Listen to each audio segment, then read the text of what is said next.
My father's voice cut across the room like a knife. We already divided everything. Their eyes swept over me as if I was some wandering beggar who'd stumbled in off the street, not their own flesh and blood. No seat for me at the long oak table. No welcome in their cold smiles. People know me as Danielle. And from wherever you're watching this, stay with me. Have you ever felt like you were written out of your own family's story? The lawyer coughed, shuffling a stack of papers, uneasy. I'm sorry, he said, voice trembling, but there's an issue. Dad's lip curled, annoyed.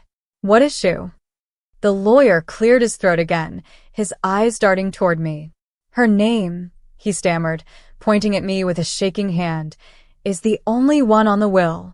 It was like a grenade went off in the room. My mother's face went pale, mouth snapping shut, so fast I thought she might bite through her tongue. My brother's hands clenched, knuckles white. My sister froze mid-sip, wine glass tipping dangerously in her grip. Dad's voice dropped to a hiss. That's impossible. The lawyer pushed his glasses higher on his nose. It's very clear, he said. Everything, the house, the accounts, the land, is left to Danielle. I felt the air shift around me, thick and poisoned.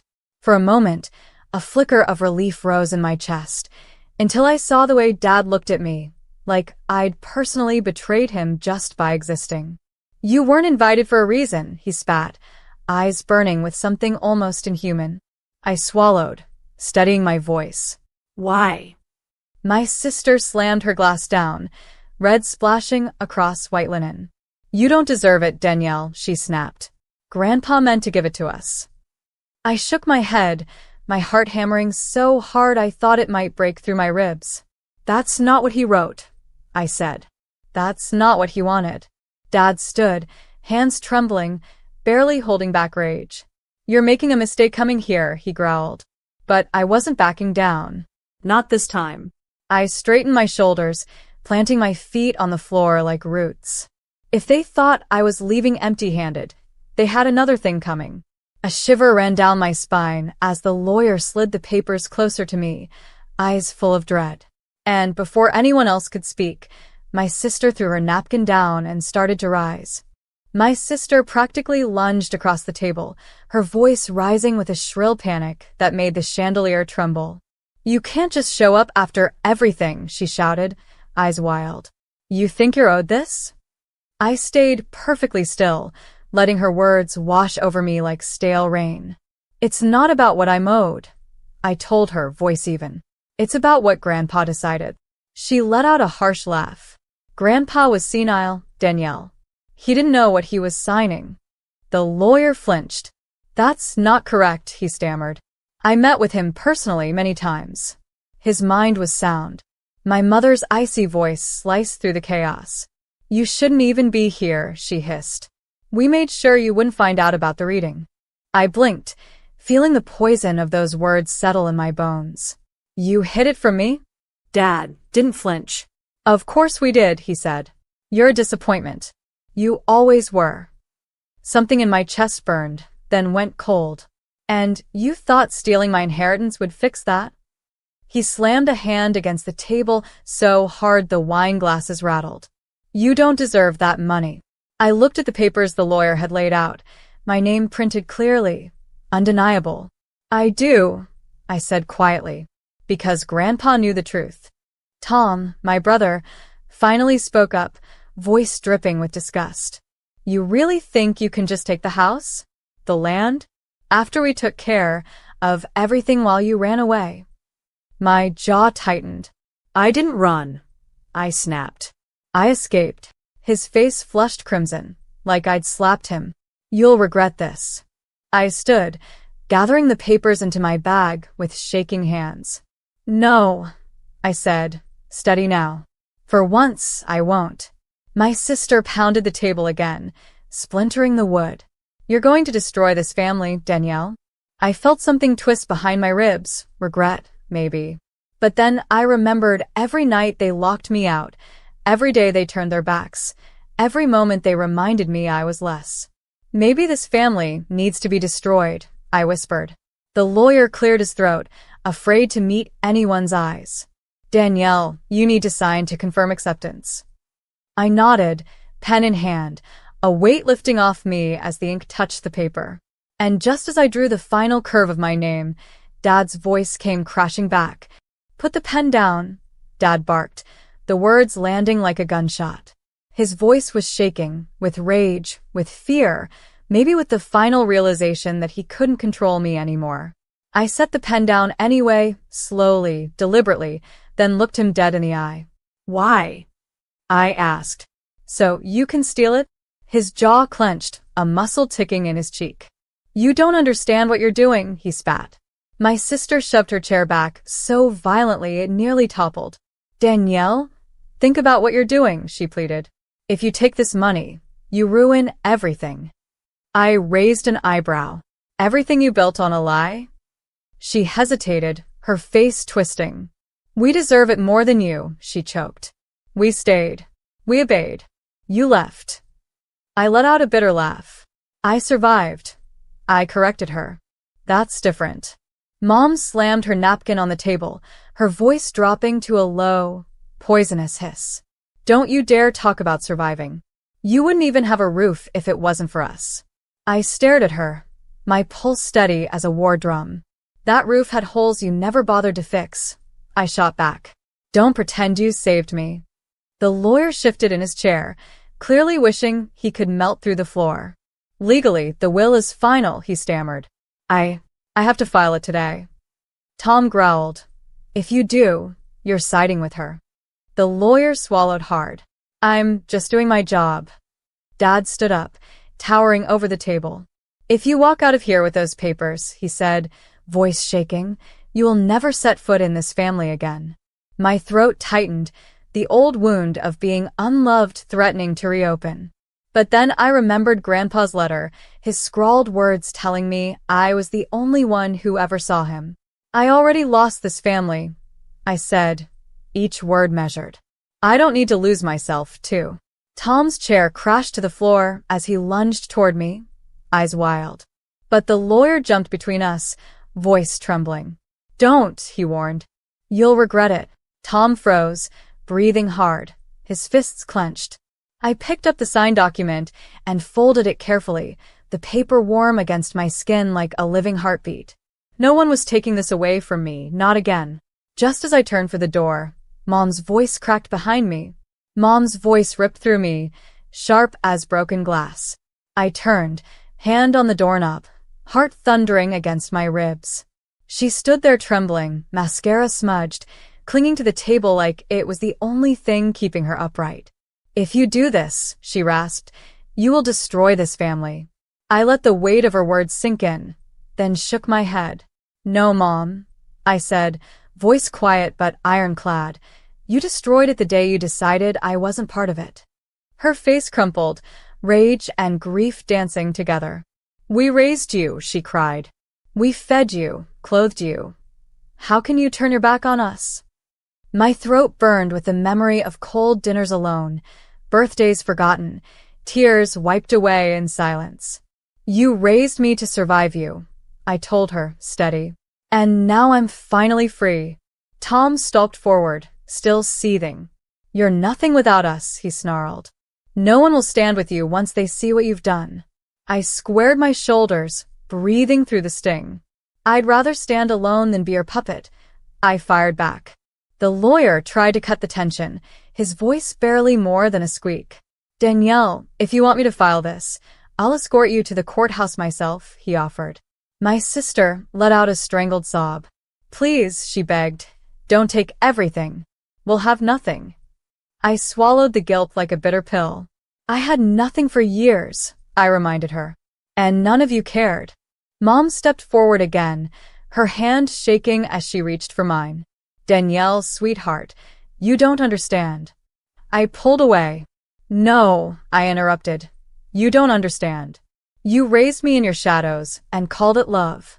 You made me believe I was small. I'm done playing that part. A hush fell so deep it hurt my ears. I turned the doorknob, tasting freedom at last, when Dad's voice thundered one more time. Walk out, and you're dead to us.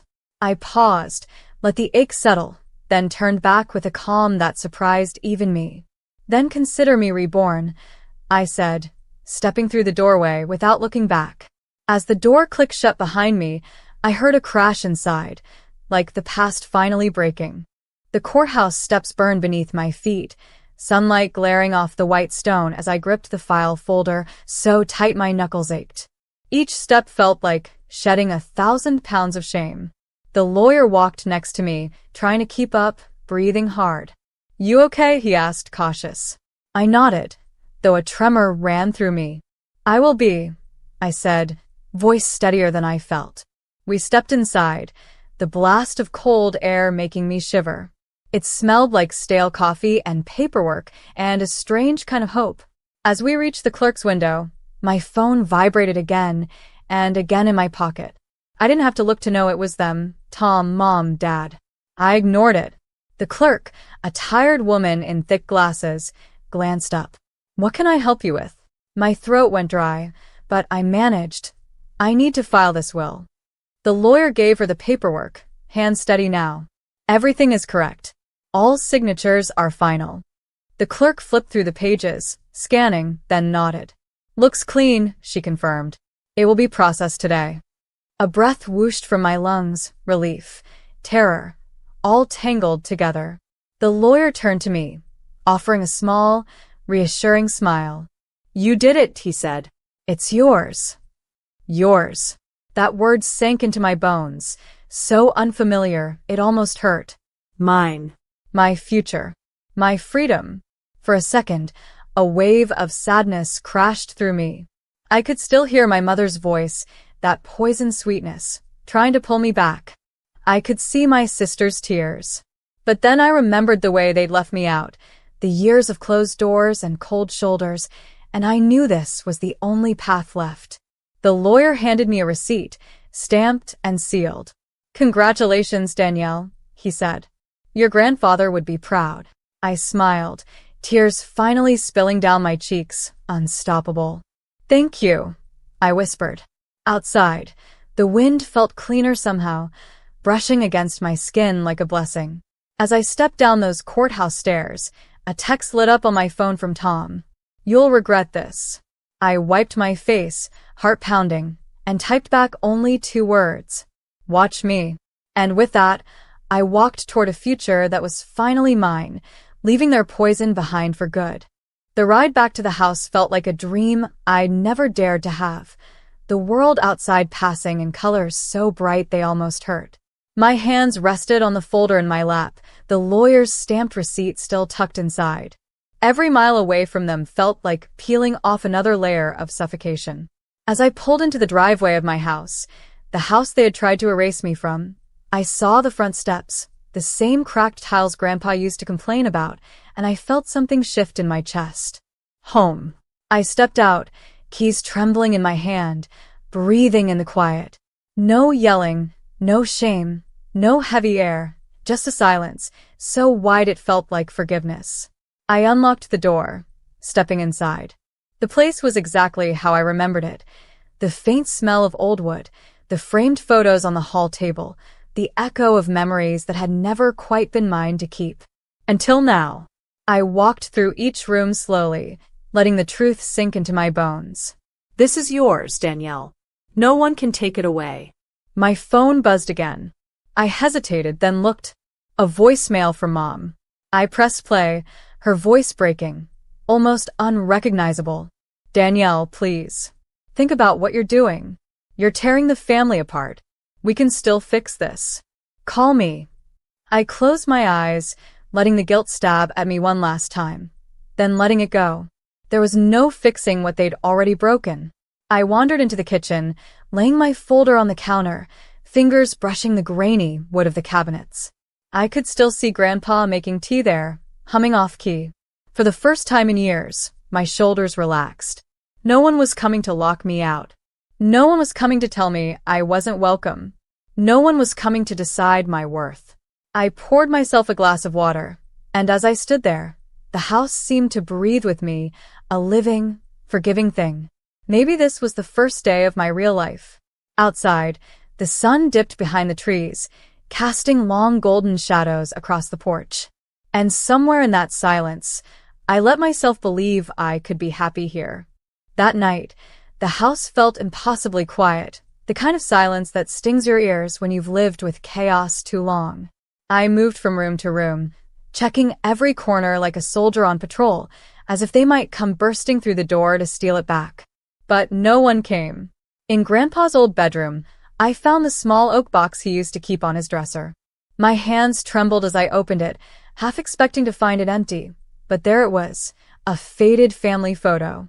Me, maybe 8 years old, clinging to Grandpa's side with the biggest grin, while the rest of them looked away. I traced my tiny smile with a fingertip, my heart twisting. He'd known. Even then, he'd known I was alone in a crowded house. I sank down onto the bed, letting the exhaustion hit me like a wave.